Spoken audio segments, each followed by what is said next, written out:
नमस्कार दोस्तों, आपका स्वागत है हमारे नए इस वीडियो में। हम पढ़ रहे हैं कक्षा 7 की भूगोल और इसका आज अंतिम चैप्टर है रेगिस्तान में जीवन। बाकी आज हमारा ये भूगोल जो है वो कंप्लीट हो जाएगा। इससे पहले हम देख लेते हैं कि हमने पिछले वीडियो में जो क्वेश्चन पूछा था उसका आंसर। और हमारा क्वेश्चन ये था कि पिरान्या क्या होती है। इनको पिरान्या पिरान्या क्या होती है। कई जगह आपको ये पिराना शब्द भी दिखेगा, कंफ्यूज होने की आवश्यकता नहीं है। तो ये क्या होती है पिरान्या, इसका राइट आंसर है ये मछलियाँ होती है। और ये अमेजन नदी में पाई जाती है मछलियाँ, और बहुत खतरनाक मछलियाँ होती है। यदि कोई जिंदा जीव भी इनके पानी में चला जाए या जहाँ ये इनका झुंड हो तो उसको जिंदा ही खत्म कर देती है कुछ मिनटों में खा करके। आइए आगे देखते हैं रेगिस्तान में जीवन। इसमें हम सामान्यतः गर्म और ठंडे रेगिस्तान के बारे में पढ़ेंगे। गर्म रेगिस्तान केवल सहारा और ठंडा रेगिस्तान लद्दाख, केवल इन दो रेगिस्तानों का जिक्र है। देखिए, रेगिस्तान का मतलब हमारे दृष्टिकोण में ये नहीं होना चाहिए कि केवल रेत ही रेत हो, वो रेगिस्तान नहीं होता। रेगिस्तान का मतलब है कि ऐसा निर्जन स्थान जहाँ किसी प्रकार की कोई खास वनस्पति नहीं उगती और जहाँ रहना बहुत ही प्रतिकूल परिस्थितियों में रहते हों लोग, और बहुत ही कम मात्रा में रहते हों लोग, उसको बोलते हैं रेगिस्तान। वो बालू मिट्टी वाला रेतीला स्थान भी हो सकता है, पठारी क्षेत्र भी रेगिस्तान हो सकता है, बर्फीला क्षेत्र भी रेगिस्तान ही होता है। तो रेगिस्तान का यहाँ तात्पर्य है ऐसा दुर्गम स्थान जहाँ लोगों का जीवन यापन करना बहुत मुश्किल हो, उसको रेगिस्तान कहते हैं। अब है विश्व का सबसे बड़ा रेगिस्तान सहारा है, जो लगभग 8.54 लाख वर्ग किलोमीटर तक विस्तृत है। विश्व का सबसे बड़ा रेगिस्तान है सहारा, ठीक है। और ये अफ्रीका महाद्वीप में स्थित है। 11 देशों से घिरा हुआ है ये। इसमें 11 देश कौन कौन से देखिए, ये 11 देशों में विस्तृत है। घिरा हुआ का मतलब है विस्तृत है। अल्जीरिया, चाड, मिस्र, लीबिया, माली, मोरितानिया, मोरक्को, नाइजर, सूडान, ट्यूनिशिया एवं पश्चिम सहारा। तो ये इन क्षेत्रों में विस्तृत है ये सहारा रेगिस्तान। ऐसी बात नहीं है कि ये रेगिस्तान कई वर्षों से यही है। देखिए, हजारों साल पहले जो अभी वर्तमान में इस क्षेत्र में जो गुफाएं स्थित है, उन गुफाओं में जो चित्र बने हुए हैं, उन चित्रों से ज्ञात होता है कि यहाँ पहले कभी बहुत ही ज़्यादा हरियाली रही थी, ठीक है। क्यों? क्योंकि उन गुफाओं में मगरमच्छ के, नदियों के, हाथी के, शेर के, जिराफ के, शुतुरमुर्ग, भेड़, बकरी इत्यादि के चित्र बने हुए हैं, जिससे ये पता लगता है कि निश्चित रूप से इस क्षेत्र में इन जीवों का प्रभुत्व था, बाहुल्य था। और एक स्थान पर तो यहाँ मछलियों के कंकाल भी मिले हैं, जिससे पता चलता है कि यहाँ कभी मछलियाँ भी पाई जाती थी, अर्थात पानी मौजूद था। देखिए, ये है अफ्रीका महाद्वीप। इस अफ्रीका महाद्वीप में सहारा रेगिस्तान स्थित है। आपको इस अफ्रीका महाद्वीप के नक्शे में जो गुलाबी रंग का स्थान दिखाया जा रहा है वो सहारा रेगिस्तान है ना। ये सहारा रेगिस्तान है। ये भी सहारा रेगिस्तान का हिस्सा है कुछ। देखिए, इसमें कौन कौन से देश हैं। अच्छा, इस सहारा रेगिस्तान के उत्तर में तो भूमध्य सागर है और पूर्व में ये लाल सागर है, ठीक है। और लगभग कर्क रेखा इसके बिल्कुल मध्य से गुजर रही है। और इसके उत्तर पश्चिम में है अटलांटिक महासागर। देखिए, ये पश्चिम सहारा हो गया, मोरितानिया देश हो गया, है ना, माली है, नाइजर है, चाड है, सूडान है, मिस्र है, लीबिया है, अल्जीरिया है। ये तो लगभग लगभग पूरे सहारा रेगिस्तान में बसे हुए देश हैं। ट्यूनीशिया है ना। ये इस प्रकार से प्रमुख देश हैं जो कि सहारा मरुस्थल इन क्षेत्रों में फैला हुआ है। तो अब आपको ध्यान हो गया होगा कि सहारा मरुस्थल की स्थिति अफ्रीका महाद्वीप में कहाँ स्थित है। आप इसको और आराम से देख सकते हैं। अब है सहारा रेगिस्तान की जलवायु।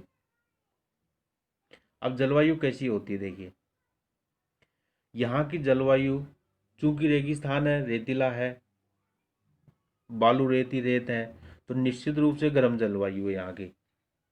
और यहाँ जो है दिन का जो तापमान है गर्मी के दिनों में 50 डिग्री सेल्सियस तक चला जाता है यहाँ का तापमान दिन में। अब आप सोचिए 50 डिग्री, लगभग 47-48 डिग्री होने पर ही, 46 डिग्री होने पर ही अपने राजस्थान में गर्मी के दिनों में कितना सन्नाटा छा जाता है दोपहर के दिनों में सड़कों पर। और यहाँ तो 50 डिग्री चला जाता है। अच्छा, और ठंड के दिनों में यहाँ की जो रातें हैं वो बहुत ठंडी होती है, लगभग तापमान 0 डिग्री तक चला जाता है, यानी जमाव बिंदु तक चला जाता है। त्रिपोली और लीबिया के दक्षिण में अल अजीजिया एक स्थान है, अल अजीजिया। उस अल अजीजिया में 1922 में 57.7 डिग्री सेल्सियस, ध्यान दीजिए, अब तक का सर्वाधिक तापमान यहाँ रिकॉर्ड किया गया है। त्रिपोली और लीबिया के दक्षिण में स्थान है अल अजीजिया। आपको ये जो त्रिपोली लीबिया भी याद नहीं रहे तो आप अल अजीजिया याद रख लेना। सहारा रेगिस्तान में है अल अजीजिया। वहाँ सन 1922 में 57.7 डिग्री सेल्सियस तापमान दर्ज किया गया था, जो अब तक का सर्वाधिक तापमान है। अब है वनस्पति व प्राणी जात। यहाँ कौन कौन सी वनस्पति पाई जाती है, प्राणी कौन कौन से पाए जाते हैं। चूंकि यहाँ रेगिस्तानी रेगिस्तान है, ठीक है, तो रेगिस्तान होने से ऐसे ही पौधे पाए जाएंगे जो रेगिस्तान की जलवायु के अनुकूल हो, जैसे कैक्टस, कांटेनुमा, मोटी डंठल मांसल पत्ती वाला पौधा होता है एक प्रकार का ये। और इसमें कुछ कांटे भी होते हैं, कांटे इसलिए ताकि इसको जानवर आसानी से खा नहीं सके। खजूर और एकेसिया। एकेसिया जैसे आपने अपने भारत में देखा होगा, जो बबूल के जो पेड़ होते हैं, है ना, बबूल के पेड़ होते हैं, उस प्रकार का लगभग उसी के जैसा होता है। हालांकि बबूल नहीं होता है वो थोड़ा सा अलग होता है, लेकिन लगभग उसके जैसा ही होता है। और ये अकेशिया के वृक्ष पाए जाते हैं। ये झुंड में नहीं पाए जाते, ये कुछ जगह छितरे हुए, बिखरी हुई अवस्था में ये अकेशिया के पेड़ पाए जाते हैं। अच्छा, यहाँ पशु कौन कौन से पाए जाते हैं। ऊंट, लकड़बग्घा, सियार, लोमड़ी, बिच्छू, सांप, छिपकलियां आदि जैसे जीव पाए जाते हैं। कोई खास विशेष प्रकार के जीव नहीं होते हैं। क्यों, रेगिस्तान है, हरियाली है नहीं, तो पशु भी इस प्रकार के। ऊंट इसलिए पाया जाता है क्योंकि ऊंट के अनुकूल वहाँ परिस्थितियाँ होती हैं, ऊंट जीवित रह सकता है। लोग प्राचीन काल से इसका उपयोग करते आए हैं, सामान ढोने के लिए या अन्य उपयोग के लिए इनका काफ़ी प्रयोग किया जाता है। लोगों ने इन पशुओं की जो खाल वगैरह है उनसे भी कुछ सामान, चमड़े वगैरह से कुछ बना लेते हैं।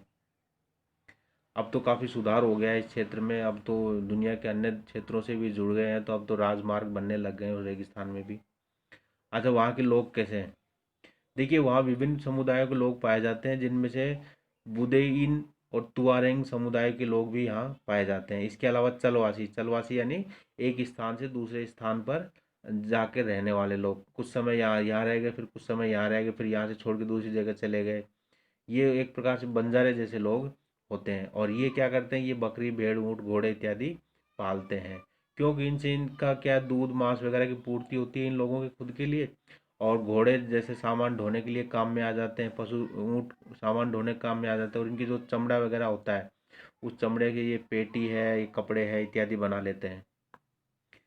सारे रेगिस्तान में मरुद्यान है। देखिए, मरुद्यान क्या होता है। मरुद्यान का तात्पर्य होता है कि मरुस्थल का वह निचला भाग जहाँ की रेत उड़कर दूसरे स्थान पर चली गई, वहाँ गहरा गड्ढा हो गया, ठीक है, और उस गड्ढे गहरा होने से वहाँ कुछ नमी हो जाती है।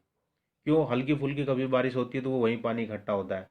और चूंकि आसपास के क्षेत्र से ढलान में भी होता है तो थोड़े नमी पाने से वहाँ कुछ पेड़ पौधे उग जाते हैं जो रेगिस्तान के अनुकूल होते हैं, उनको बोलते हैं मरुद्यान, ठीक है। और टेफिला लेट जो कि मोरक्को में स्थित है, ये एक मरुद्यान का नाम है। टेफिला लेट ये सबसे बड़ा मरुद्यान है जो मोरक्को देश में स्थित है। और इसका फैलाव कितना है, 13,000 वर्ग किलोमीटर है इसका फैलाव। इसका फैलाव कितना है, 13,000 वर्ग किलोमीटर है।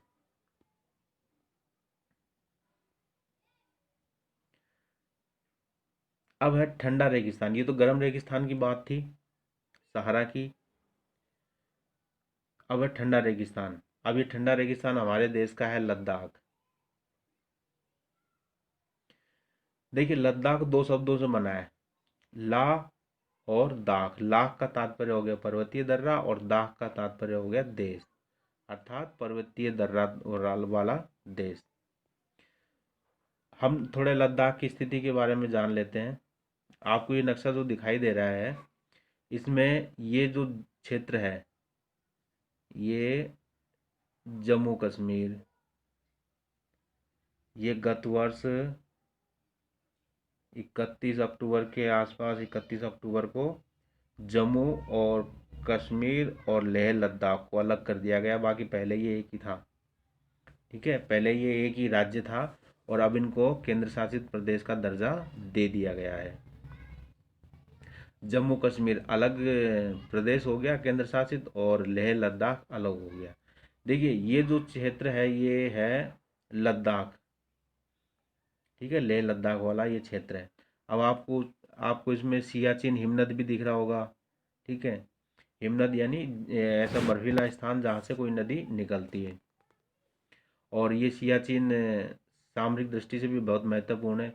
देखिए इस क्षेत्र पर चीन ने अनावश्यक कब्जा कर रखा है, इसको अक्साई चीन बोलते हैं, ठीक है। ये गिलगित बाल्टिस्तान वाला क्षेत्र है जिसपे पाकिस्तान अनाधिकृत कब्जा कर रखा है, जिसको हम पीओके बोलते हैं, ठीक है। ये है तो भारत के हिस्से, लेकिन लोगों ने अवैध कब्जा कर रखा है। अब आप लद्दाख की स्थिति देखेंगे तो लद्दाख के उत्तर में इंडस नदी, ठीक है, इंडस बोले तो ये यहाँ से निकल रही है, इंडस यानी सिंधु नदी, ठीक है। और ये लेह लद्दाख से निकलते हुए पाकिस्तान के मध्य से बहती हुई ये अरब सागर में मिल जाती है। सियाचिन हिमनद हो गया। इसके अलावा ये करगिल हो गया। करगिल का युद्ध आपको याद होना चाहिए, वाजपेयी जी उस समय प्रधानमंत्री थे, भारत पाकिस्तान का यहाँ युद्ध हुआ था जिसमें भारत की विजय हुई थी। ये सिंधु नदी यहाँ से निकल रही है, ये देखिए, ये आपको दिख रहा है यहाँ से, ये लेह लद्दाख से बहती हुई पाकिस्तान में बह जाती है। ये पाकिस्तान की प्रमुख नदी है।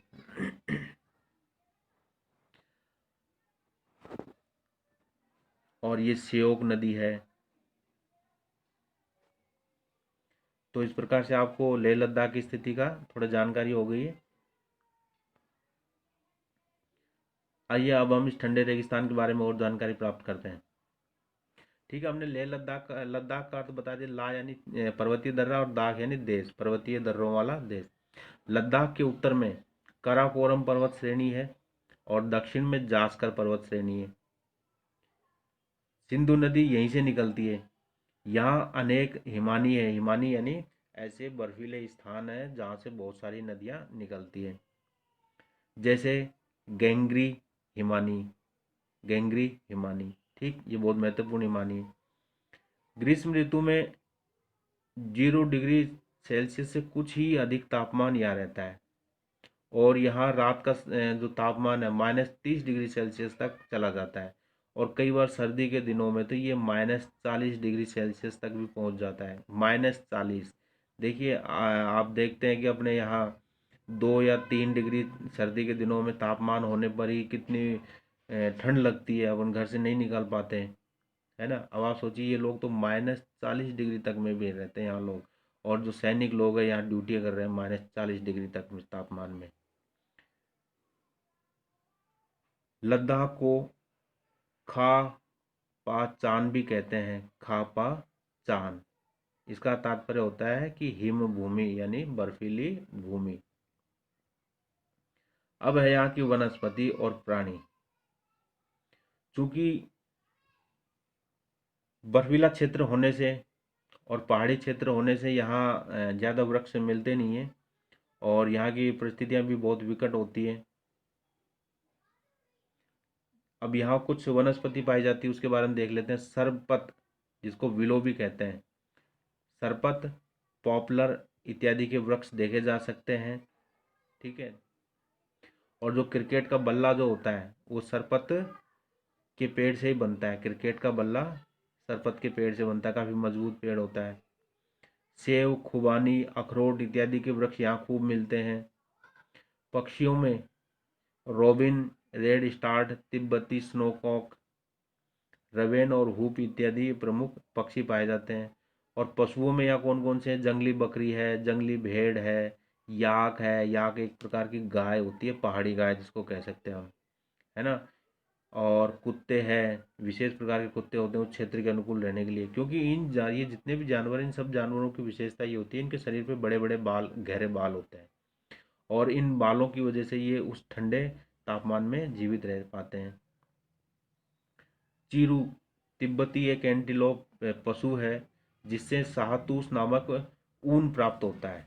एंटीलोप एक प्रकार का पशु होता है, यानी हम हिरन कह सकते हैं एंटीलोप को एक प्रकार से, ठीक है। तिब्बती होता है, इनसे शाहतूश नामक ऊन प्राप्त होता है जो बहुत ही हल्का और मुलायम होता है और बहुत ही गर्म होता है, इसकी बहुत ज़्यादा डिमांड रहती है। तो एग्जाम में क्वेश्चन पूछ सकते हैं कि शाहतूश क्या है। शाहतूश एक प्रकार का पशुओं का बाल है जो कि तिब्बत में पाए जाते हैं। चीरू नामक पशु एंटीलोप प्रजाति के पशु होते हैं। और बल्ला जो है, यानी क्रिकेट का बल्ला जो है, सरपत यानी विलो पेड़ से बनता है। अब है लोग, यहाँ के लोग किस प्रकार के हैं। देखिए, यहाँ सामान्यतः मुसलमान और बौद्ध धर्मों के लोग पाते हैं, या बौद्ध काफ़ी हैं लद्दाख में, लेह लद्दाख में, ठीक है। मुसलमान भी हैं, और चूंकि बौद्ध हैं तो अहिंसक विचारों को मानने वाले लोग हैं, भगवान बुद्ध के सिद्धांतों पर चलने वाले लोग हैं। और यहाँ के इनके प्रसिद्ध जो मंदिर होते हैं, मठ होते हैं, उनमें प्रमुख मठ कौन कौन से हैं? हैमिस है, थिक्से है, से है, लामा यूरू है। ये उनके मठों के नाम हैं जो काफ़ी प्रसिद्ध हैं। इसके अलावा यहाँ से लेह लद्दाख से राष्ट्रीय राजमार्ग 1A लेह को जोजिला दर्रे से, यानी लेह को जोजिला दर्रे से होते हुए कश्मीर घाटी को जोड़ता है, ठीक है। राष्ट्रीय राजमार्ग 1A कहाँ से निकलता है? लेह से कश्मीर तक जाता है जोजिला दर्रे से होते हुए। आज का हमारा इस वीडियो में से जो क्वेश्चन है वो ये बन रहा है। क्वेश्चन ये है कि सहारा रेगिस्तान कितने देशों में फैला हुआ है? सहारा रेगिस्तान कितने देशों में फैला हुआ है? आपको कमेंट्स के माध्यम से बताना है। धन्यवाद।